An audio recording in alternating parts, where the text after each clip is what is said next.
On this episode of UTR, we head down the road to area code 734. Because when you dial it, you get cool things like Camp Bacon, bacon, the Manchester Chicken Broil, and a cool Celtic festival. Heck, we even found a church turned into a bountiful brewery. So get ready to explore the cool people, places, and things that make Michigan's area code 734 a place you can't ignore. City by city, town after town, one sidewalk blends into another. But there is a place where every street is different. Every corner plays a new song. Every day is a festival. Where storefronts, cafes, and artists all say, mix it up. Take another taste. Linger a little longer. Ann Arbor does it up different. Ann Arbor does it pure Michigan. Your trip begins at michigan.org. There's something special about the pride, the skill, and the passion it takes to build something great. The Construction Association of Michigan, CAM, understands that passion and has been providing contractors with the resources they need since 1885.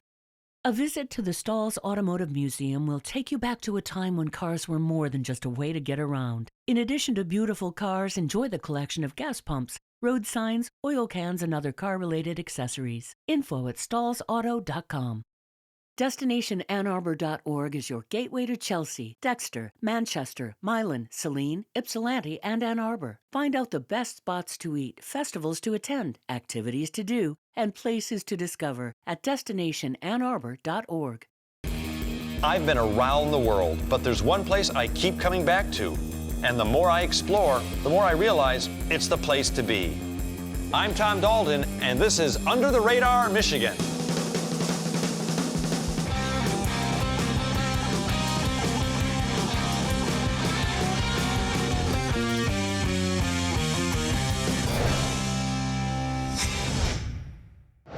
You know, on every episode of Under the Radar, we try to give you more. Well, on this episode, we're going to give you more of 734.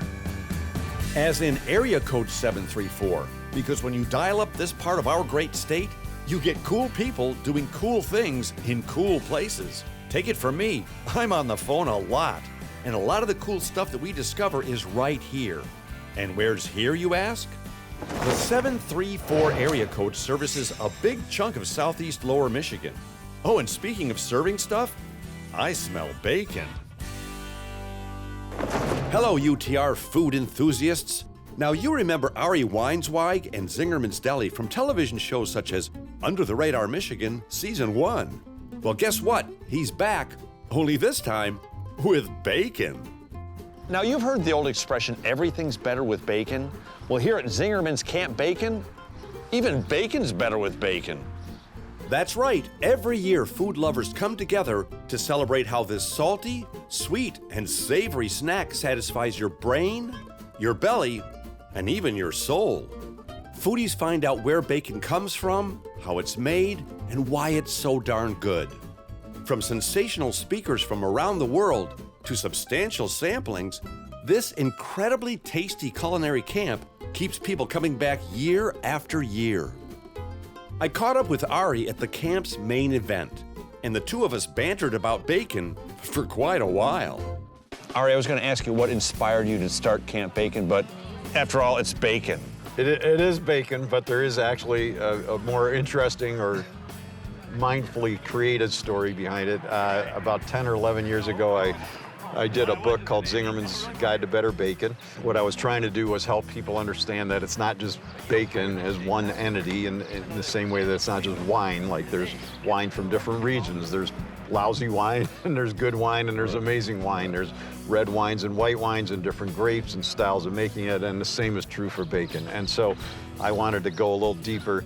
As you know, we like to do it that way, and so go deeper and really tell the stories of some of the artisan producers and what makes one bacon different from the next and what makes a good bacon good. And so as I was drafting the book, I sort of made up this idea of Camp Bacon. I had, as a kid, gone to a Camp Ramah, which is a good Jewish camp where they keep kosher and everything, and so it just seemed Where's like the bacon? it seemed sort of funny that we would have we could make up this thing called Camp Bacon where everything would be the opposite. So where we're at sitting right now is the main event, which is sort of I call it a zing train session for pork. So it's we've got, as you've already experienced this morning, about 12 or 13 really great speakers, all sharing different perspectives. And most of the bacon festivals and stuff in the country are, not that it's bad, but it's mostly like, They just eat bacon. eat a ton of bacon and drink a lot of beer, and I'm not down on those, but we want to do it in our style. So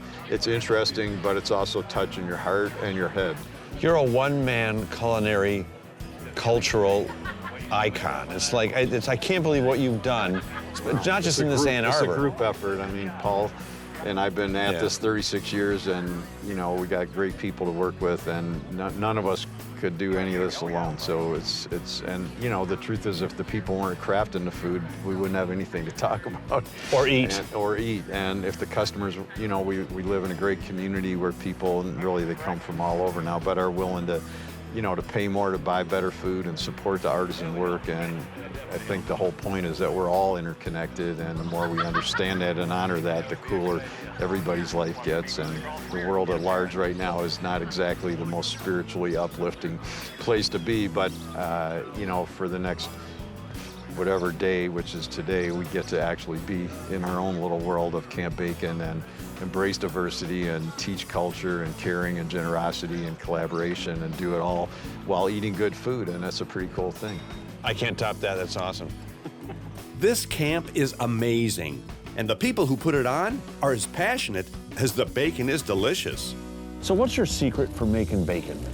So for us, it's about time and a lot of patience. So for us, we've got an 1888 smokehouse, which is a pretty cool thing to have. And so we get to smoke right into there. But really, we've been, for Camp Bacon, we brought in 20 different bacons for us to taste. So we're in a pretty good place today. I didn't know there were that many bacons. There's a lot more than that, which is a pretty cool thing. Yeah. Now, this is usually the time when I say, oh my gosh, what is that over there? Then I run away with the food, but I'm not grabbing that. Yeah, this one's still peltingly hot. So where are we going right now? Right here, the smokehouse. So the farm was originally a 600-acre dairy farm. Yeah. And this was built in 1888 as a milk house, so not a smokehouse. It wasn't an ice house, but it was a place where they could store the milk, so it was slightly cooler. We've taken liberties with it and turned it into a smokehouse. So Brian Merkel. Liberties meaning you just light a fire in it. We put a new shingles on the roof and everything. Oh my gosh, there's actual meats in there. So what land mammals were these? These are from pigs. They're all from pigs. Oh, look at them. Look at that, that's like candy. That's like a big piece of candy. We've been smoking these for 24 hours now. I brought them in my suitcase from Minnesota yesterday, which It is kill bag. brought them in your That's what it suitcase? looked like. so they're already cured, just ready to smoke. What do your socks smell like? Well, Smokey, I'm very popular with dogs, including dogs in the security at the airport.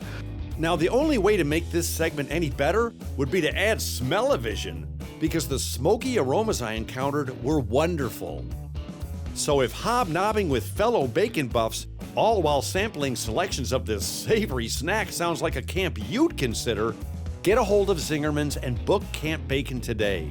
It's 5 days of philosophical and flavorful fun you won't soon forget. Bacon. Every festival that happens here in Michigan has its own unique flavor. And this one tastes like chicken. Lots of chicken.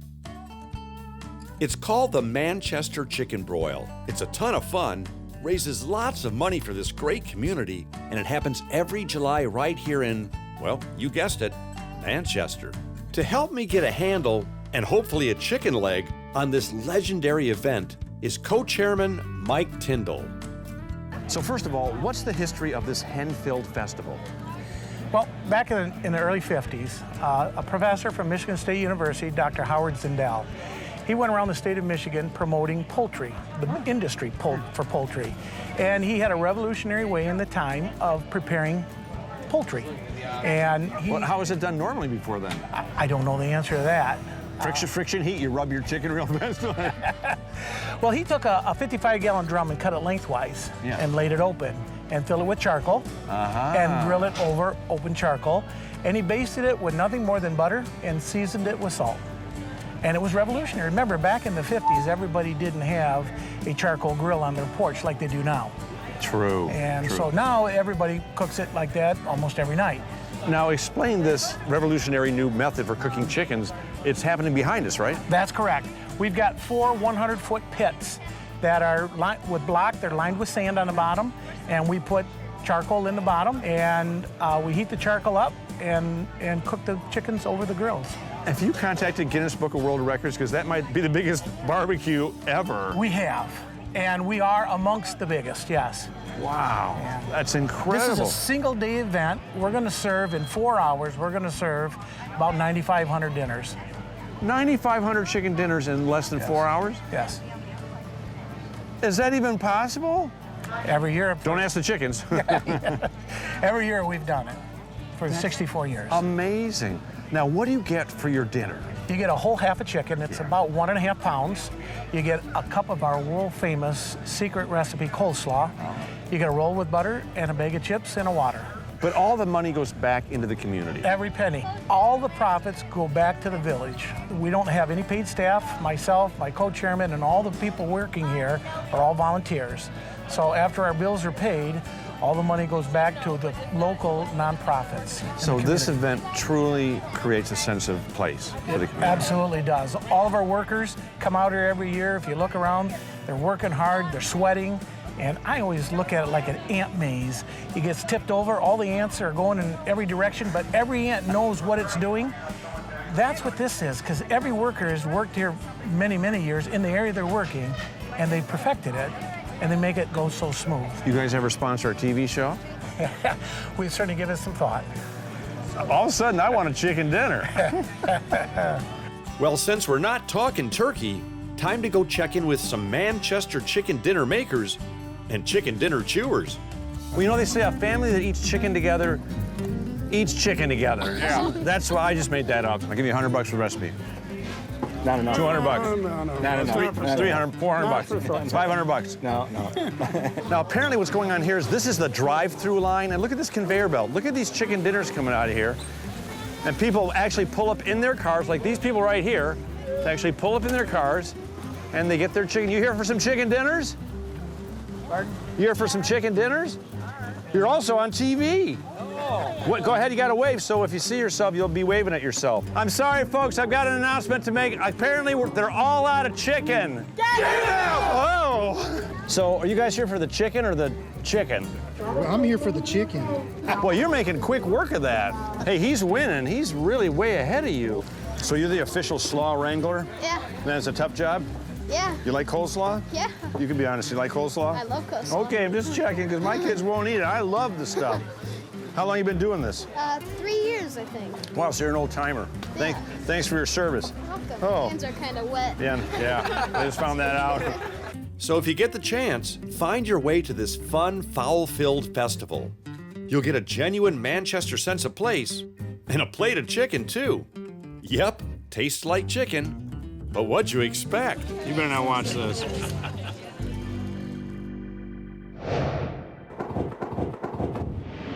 Now, let's face it, a lot of people worship beer. Well, if you're a true believer in this bubbly beverage, then this is a pilgrimage that will positively please your palate. And that's because this one-time church right downtown Saleen is now churning out awesome ambers and incredible edibles. They call it Salt Springs Brewery. And if you consider beer a higher calling, these guys are a trio you can trust. Meet Ron Schofield, Ed Brocious, and Mark Zadvinskis, the three Brewsketeers who turned this place into a holy house of hops. And people are coming from far and wide to chew, tip a few, and connect with fellow followers. So with beer in hand, I sat down with Ed and Ron to find out how their quest for the holy ale began. Now, you guys are aware of the fact that home brewing is actually, it's a gateway activity? It is. Oh, sure. Okay, did you guys start? Is that how you guys started? That's how I started, yeah. I've been all grain brewing for 28 years. Wow. Yeah. Have you had that mustache that long? I have to shake your hand, by the way, for that mustache. I mean, I fortify mine, but I could never do that. That's incredible. My wife won't let me. So you started as a home brewer? I started as a home brewer, yeah. In fact, when I was 12 years old, I was making wine just as a technological curiosity. Yeah, right. Well, that's what parents thought. So they go, like, sure, go ahead. Now, how did you guys end up in a church? I'll take that one. So this was church turned to a beautiful gift shop that people moved on, sat vacant. Another group took it up and turned it into an event space to where they would have weddings, parties, city events would be here. And they were, making decisions about moving on with their lives. And we approached them sort of, back door, and they're like, well, yeah, we would like to retire. That sounds like a great idea. And we got it under contract before anybody else knew, and just went to work. Well, the atmosphere in here is heavenly. I mean, it's just with the stained glass and just the acoustics. It's just a wonderful place. This building has been here since 1899, and before that, there was a Greek Revival style frame building that sat on it until it burned down, and I think before that there was a mud hut that was used. So this site has always been a focal point in town, and we wanted to respect it, and we feel that it's to be part of still, a place where people can come. Where did the name come from? Salt Springs? So of course, as we're sitting trying to decide, what should we do with this? It's like, well, we could really do this churchy related thing like other, breweries have done. Or the Saleen was founded by the French, and there's actual salt flat that's about a half a mile from here. And we're like, oh, well, that's, really interesting. We did some work and investigated the background of that and thought, well, Salt Springs would be a really nice way to tie and ground, this building to the community. And it's really, it was either, something community related or something, related to the church aspect. Well, I read on your website that the woolly mammoths and saber-toothed tigers used to roam this area? Sure. So animal follows man, man finds church, man makes beer, man opens brew pub. Yeah. Is that pretty much it? Yeah, I think you've summed it up. Thanks. Well, you guys you're known for your beers are true to style? Ed doesn't think peanut butter belongs in a beer. No, so you guys don't do the raspberry beers and the... Everything we do here is very delicate. If we're gonna push the envelope, it's gonna be very subtle, because I'd rather not chase people away. Some people might appreciate, a really bold beer. We make bold beers, but we make doubles and traditional styles like Russian Imperial Stouts and things like that are meant to be bold. They're historically, traditionally bold, but I really think that it's far more challenging to arrive at a good example of style, a traditional style. So we have a complete array of world styles, probably 22 different world style beers. So in other words, you're not trying too hard. You're taking classic traditional styles and doing them right. Doing them right. And I've heard great things about the food here as well. Thank you. Yep. Kitchen's kind of small, but some of the best food we've had comes out of kitchens that are the size of closets. We make all of our own sauces, gravies. Hamburger is blended for us to a specification, so it's really, everything we do is scratch made. Yep. And that's where I think people really taste the difference. It's not coming out of a big can, there's not gravy out of a can type of a thing. Although I do like to send Chef pictures of gravy in a can to just inspire her. What do you guys love about Saleen? Demographic is a mix of, farm. There's still active farms out here, and then we have high tech. And the people are just decent. We're great people here, so yeah. And we have the culture of Ann Arbor close by, or even Detroit. So it's a pretty centrally located area that has a lot to offer. What do people usually say when they come in here for the first time and they see this place? The first thing they generally do is look up at the mural on the ceiling, because that's generally the eye catcher, and that was intentional, to pay homage to the church, to creation, and the creation of beer. So it's the Holy Trinity, and actually a longtime friend of mine, an architect, and a painter. I commissioned him to do it, and he's like, well, how can I turn that down? Painting creation on the dome of a church again. And speaking of which, here's to creating the ultimate Saleen solution. Saleen solution. Cheers. Cheers. Well, I've said it before and I'll say it again. If beer is near and dear to your heart, body, and soul, savor the flavors at Salt Springs Brewery. It may no longer connect you with that big guy in the sky, but it will connect you with this great community. And I'd say that's definitely worth a beer or 3. What do Saleen, Michigan, and Wales over in the UK have in common? Just about the funnest festival you'll ever frequent. Is there a draft in here? That's right. Unpack your pleated plaid and get ready to celebrate a cornucopia of Celtic customs at the Saleen Celtic Festival. It happens every July at Mill Pond Park, and you'll find all things pertaining to Celtic culture. Now, before I carve out my Celtic schedule, I should probably check in with Jim Peters and see what's up. Okay, Jim, where's your kilt? Home. At home? I'll have it tomorrow. Yeah, you promise. Yeah, today's a work day for me, so I keep it clean. I keep it home. I'll have it tomorrow. How long has this festival been going on? This is our 23rd year. 23 years? 23 years. Yep. And there's that many Celtic aficionados here? Or? Well, you know, Saleen was founded by Celtic people. Now, what kind of things happen here at the festival? We play bagpipes, and we have Highland athletes and Highland dancers, historic reenactors, lots of food and beer. And, Wouldn't be a festival without that. No. This year, on the beer side, we have all Michigan craft brewers. We feature all Michigan food and all Michigan bands. So we try to keep it local. Right. Yeah, so it seems like a great thing for the family, or just to bring your significant other down here, and just, even if you're not from anywhere near that part of the world, just for one night. Well, you know, if you walk around here, we've got every walk of life. You don't have to be Celtic to enjoy this. It's like St. Patty's Day. Everybody's Irish on St. Patty's For one day, right. Now, I'm wearing, obviously, the traditional Celtic garb, as it were. What is this little thing in the front? It's called a sporran bag. Okay. It's basically a man purse. Oh, it's a man satchel. Yep. Don't call it a purse, it's a satchel. Yep. Right. Don't call it a skirt. Right. So what do I put in here? You know, last year I had my glasses, my cell phone, and everything else. Oh, so it's not for lunch? Yeah, you could put lunch in there, yeah. Oh, okay. You ever seen my Irish dancing? No, I'd like to see it. No, you won't see it. I doubt anybody will see it. Now, if you want to get a real feel for this festival, you've got to spend some time with the athletes who work it. And I mean work it. And what's this first thing you're going to show us you're going to do here? This is the sheaf toss. It's a North America specific event in the Highland Games. We have a series of events. We'll go through a few of them today. Oh, I thought it was a sheep toss. Oh, thank gosh. Okay, I'm glad. Okay, show me what you do. Do your thing. All right, well, the object is to take this weighted sack and get it over that bar. We raise the bar. People fall out as they go. Last man over the bar wins. Okay. Or woman. Yeah, that'll be me. Okay, there we go.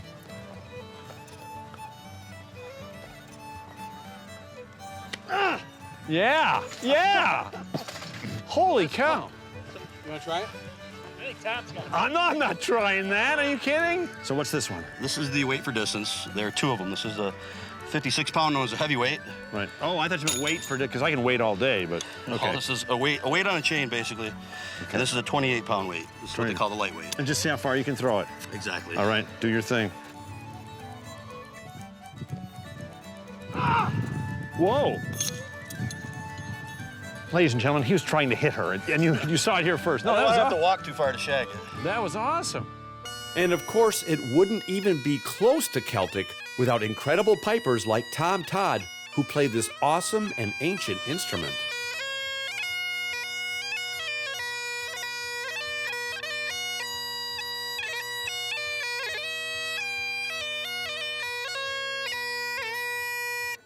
Why do bagpipes always make me cry? So if you can, try and make it to the Saleen Celtic Festival. You'll have a great time. But I do recommend bringing your own kilt. That way you'll avoid any wardrobe malfunctions. Oh, dear Lord. Sorry, my fault. Oh, boy. Hey there. Want to know more about all the great places we go on the program?